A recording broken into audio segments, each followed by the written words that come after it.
At the end of the day, when it comes to Carmilla, they could just reveal that she's been an overlord for a long time, because before this, she was just an overlord of weapons. Perhaps dealing with weapons that had a strong effect on sinners and made sure they had trouble respawning and putting themselves back together, even if the weapon she provided back then couldn't permanently kill anyone. And really, what's more important is Lilith's uprising and how that inspired Vox and Charlie.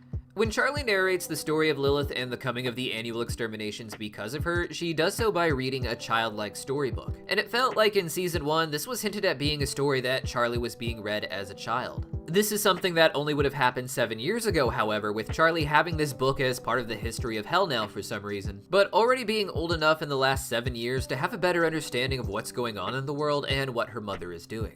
Despite that, Charlie seems to be the only one who thinks that Lilith's music career wasn't about rising up against heaven. She sees her plan of trying to get sinners into heaven as no different than Lilith's supposed plan or ideology of trying to get sinners into heaven for themselves. The way everyone else interprets Lilith is wanting to attack heaven in order to conquer it, with Charlie just seeing it as being about the sinners needing to take more accountability for their actions and try to be better people. Of course, Charlie seems like she's naive and not understanding what her mother was really up to, especially now that it seems that Lilith has some sort of bigger plan that she's working towards, being some sort of double agent. But on the other hand, the entire season has shown us that what Vox does is take what other people say and twist it for his own advantage. He's been doing this with Charlie in order to attack the hotel, and then did it with Heaven in order to attack them. So there's no reason to think that he is the most honest interpretation of what Lilith's music and original movement were actually about, even if Charlie isn't 100% accurate either. The truth of the matter is that Lilith was likely being deceptive, and because of that, naive people like Charlie are able to interpret it as rather innocent, as being about sinners needing to get into heaven because they deserve a better life.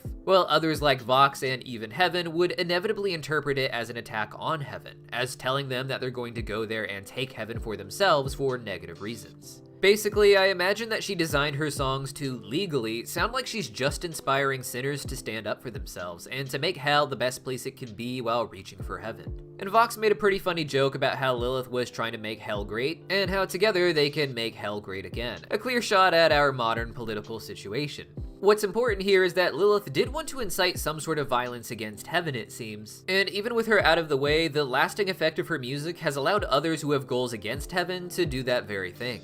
And this is why I think Lilith is something of a double agent. She's not just doing what heaven wants in order to stay in heaven, or the Garden of Eden as some people theorize this is, but she's doing her own sabotage while being here, while manipulating things down on Earth so that Vox and others like him will still rise up and use her music as inspiration to do her bidding.